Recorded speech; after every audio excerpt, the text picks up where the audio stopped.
एक UPSC aspirant जो शहर के बाहर यूपीएससी की तैयारी करने के लिए निकलता है, वहाँ जाने के बाद वहाँ के भीड़ को देखकर, वहाँ के कंपटीशन को देखकर वह घबरा जाता है और उन्हें लगता है कि मैं इस एग्ज़ाम को क्रैक नहीं कर पाऊँगा।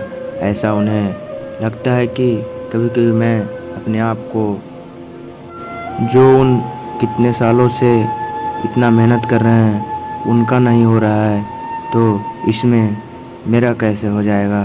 ये तो जाने से पता चल रहा था। उसी समय एक और कहानी शुरू हो गई। कहानी शुरू होने के बावजूद आप इस कहानी को अच्छे से समझिए और चलिए मैं इस कहानी को शुरू करता हूँ। दोस्त, एक छोटा सा लड़का एक छोटे से गांव से बिलोंग करता था।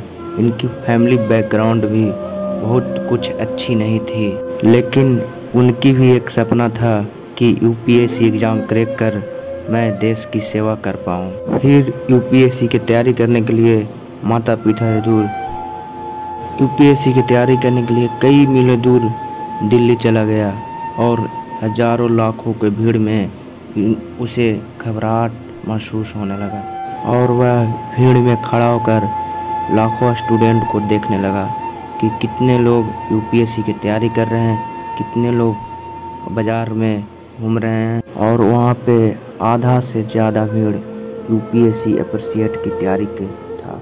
ये इतनी भीड़ को देखकर, इतने कंपटीशन को देखकर वो डिप्रेशन में चला गया और उस लड़के के मन में सिर्फ और सिर्फ पॉजिटिव नहीं, सिर्फ और सिर्फ निगेटिव बातें चलने लगी और वो रात भर जग कर सोचता रहा, करूँ तो मैं क्या करूँ, लाखों की भीड़ में ही क्या कर पाऊँगा मैं या नहीं। और वह मन ही मन सोच रहा था कि अरे मेरा तो बैकग्राउंड भी अच्छा नहीं है, और मन ही मन वह हताश निराश होकर बैठा रहा कि इस 400 से 500 सीट के लिए इतना भीड़ कभी नहीं देखी थी। इसीलिए वह बहुत बड़ा कदम उठाया। वह मन ही मन यह सोचता रहा कि अगर मैं यहाँ से लौटकर चला गया तो मैं आगे कुछ कभी नहीं कर पाऊँगा। और वह मन ही मन सोच रहा था कि अगर मैं लौटकर चला गया और उस आईने को देखा तो मैं अपने आप को क्या कुछ कर पाऊँगा।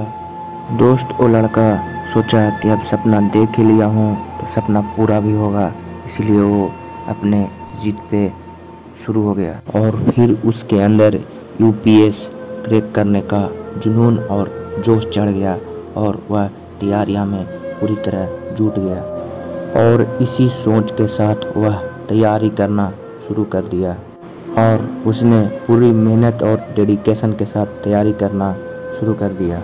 और वह प्री एग्ज़ाम देने के बाद जब वह फेल हुआ ना, अफसोस, बहुत हताश निराश और परेशान हो गया। प्री एग्ज़ाम देने के बाद उनके आसपास के, आस पड़ोस के घर वालों लोग उनको ताना देना शुरू कर दिया और उनके आस पड़ोस के लोगों ने उनके माता पिता से कहा कि लो बेटे को दिल्ली भेज दिए, लेकिन ये ऐसा तैयारी कर नहीं पाएगा और ये ऐसे ही पैसा उड़ाता रहेगा।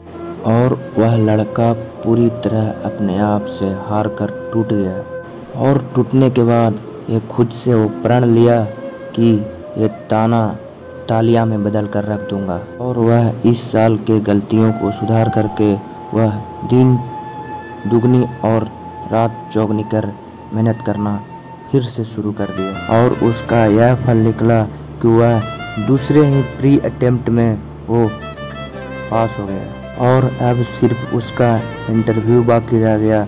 और जैसे ही वो इंटरव्यू देने के लिए निकले थे, उनके मन में निगेटिव, सिर्फ और सिर्फ निगेटिव थॉट ही चल रहा था कि यार इस बार नहीं निकला तो क्या करेंगे, क्या होगा।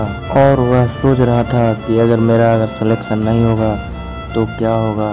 मतलब इसे खुद पे भरोसा नहीं रह गया था कि मैं सफल हो पाऊँगा कि नहीं, और वो अपना आपा पूरी तरह से खो बैठा और वह नर्वस में ही जैसे तैसे इंटरव्यू दे दिया और वह पास भी हो गया। और पास होने की तो दूर की बात है, वो सोच रहा था मन ही मन कि मेरा कौन सा और कैसा रैंक मिलेगा, वो बात मन ही मन सोच रहा था कि मुझे छोटा मोटा और रिजल्ट आने के बाद उसे पता चला कि उसकी लिस्ट में नाम ही नहीं था और वह और कहीं ज़्यादा वो डिप्रेशन में चला गया। और उनके साथ साथ इनके माँ बाप के भी सपना टूट गया।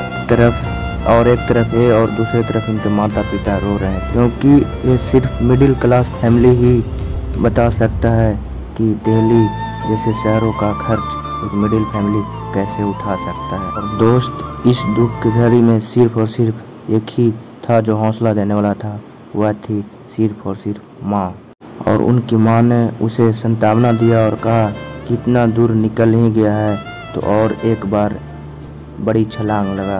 और माँ ने सांत्वना दिया और कहा कि अगली बार तुम्हारा सिलेक्शन कोई नहीं रोक पाएगा। और माँ ने कहा कि बेटा, ये आशीर्वाद तुम्हारा माँ का है, जाओ और लग जाओ। दोस्त, जब उनकी माँ ने ये लाइनें कही तो वह सोचा कि और दोस्त, माँ की लाइन सुनकर वह लग गया और आईएएस में 772वीं रैंक लगाकर वो आईएएस अधिकारी बन गया।